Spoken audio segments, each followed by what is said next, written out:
अस्सलाम वालेकुम दोस्तों, once again welcome back to my channel gardens of Eden. मियां सलमान आपका होस्ट एक नई वीडियो के साथ आपकी खिदमत में हाजिर है।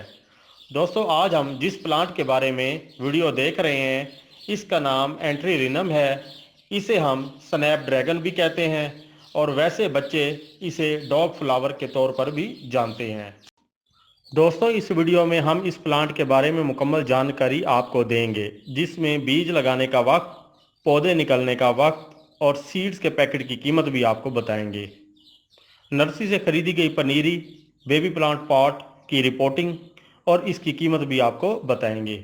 मिट्टी का इस्तेमाल, मतलब इस प्लांट को कौन सी सॉइल पसंद है और इस प्लांट की केयर कैसे करनी है। फ्लावरिंग टाइम कौन सा होता है, कौन से फर्टिलाइज़र का इस्तेमाल करना है और किस वक्त करना है, और आखिर में बहुत ज़्यादा फ्लावरिंग के लिए आपको टिप्स दूंगा, तो आपने इस वीडियो का कोई पार्ट मिस नहीं करना। वीडियो को शुरू करने से पहले दोस्तों, जो व्यूवर्स इस चैनल पर नए हैं वो मेरे इस चैनल गार्डन्स ऑफ ईडन को सब्सक्राइब लाजमी कर लें, ताकि हर आने वाली इंफॉर्मेटिव वीडियो आप तक बआसानी पहुंच सके। तो आइए दोस्तों, वीडियो शुरू करते हैं। दोस्तों, इसको सीड से उगाने की बात करें तो हम इसका बीज सितंबर अक्टूबर में लगाते हैं।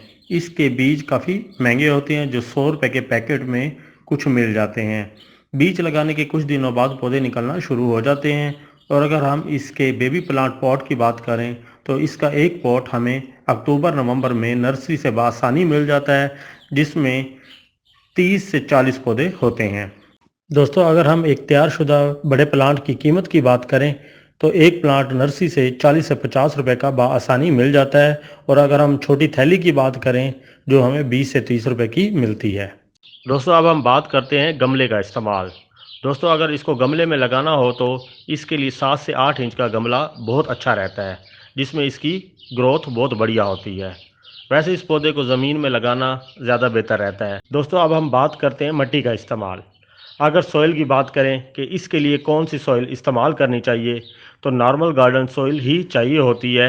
वैसे अच्छी सॉइल के लिए 15% गाय का गोबर, 15% सॉइल और 70% नॉर्मल गार्डन सॉइल का मिक्सचर लेना ज़्यादा बेहतर रहता है।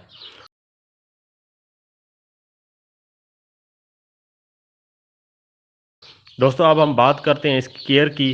अगर इसकी केयर की बात की जाए तो इसकी केयर बहुत आसान है और ये आसानी से ग्रो कर जाता है। दोस्तों, इसकी सॉइल वेल ड्रेन होनी चाहिए और इसके प्लांट को मुकम्मल ड्राई होने से पहले वाटरिंग कर देनी चाहिए।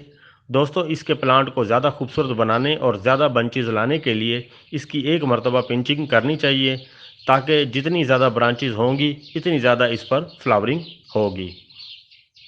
दोस्तों, इसके मुरझाए फूलों को साथ के साथ तोड़ लेना चाहिए, ताकि इसके प्लांट की एनर्जी नए फूल लाने में इस्तेमाल हो, जिसकी वजह से इसकी फ्लावरिंग देर पा चलती रहती है। दोस्तों, अगर हम इसकी गोडी की बात करें, जब इसकी मिट्टी सख्त होने लगे तो 15 दिन में एक मरतबा इसकी गोडी लाजमी करनी चाहिए, ताकि इसकी रूट्स अच्छे से ग्रो कर सकें। लेकिन गोडी करते वक्त ध्यान करना चाहिए कि इसकी रूट्स डिस्टर्ब ना हो। दोस्तों, इस प्लांट के साथ लगे जंगली पौधों और घास को गोडी करके निकाल लेना चाहिए, ताकि इस प्लांट के अच्छे से ग्रोथ हो सके। दोस्तों, अब हम बात करते हैं इसका फ्लावरिंग टाइम। अगर हम बात करें कि किस मौसम में ये फ्लावरिंग करने लग जाता है, तो जनवरी से अप्रैल तक, सम टाइम मई तक इसकी खूबसूरत फ्लावरिंग होती रहती है, जो बेहद खूबसूरत होते हैं। इसमें काफ़ी खूबसूरत रंग और शेड्स के फ्लावर होते हैं, जैसा कि आप इस वीडियो में देख रहे हैं। दोस्तों, अच्छे फर्टिलाइज़र के इस्तेमाल से इसकी फ्लावरिंग में काफ़ी ज़्यादा इजाफा हो जाता है। दोस्तों, अब हम बात करते हैं कि कौन सा फर्टिलाइज़र इसके लिए इस्तेमाल करना चाहिए। प्लांट लगाने के 15 दिन के बाद डीएपी फर्टिलाइज़र का इस्तेमाल करना चाहिए, जिससे इसकी रूट्स तेज़ी से फैलती हैं और प्लांट अच्छे से ग्रो करता है। दोस्तों, इसको हर 15 दिन के बाद डीएपी फर्टिलाइज़र एक मरतबा लाजमी देना चाहिए। ज़्यादा फर्टिलाइज़र भी नहीं देना चाहिए कि पौधे जल जाएं। 7 से 8 इंच के पॉट के लिए 7 से 8 दाने डीएपी फर्टिलाइज़र के काफ़ी रहते हैं। इससे ज़्यादा फर्टिलाइज़र का इस्तेमाल पौधे को जला देगा। फर्टिलाइज़र देने के बाद पॉट को अच्छे से पानी से भर देना चाहिए, ताकि फर्टिलाइज़र रूट्स तक पहुंच सके और रूट्स की अच्छी ग्रोथ हो सके।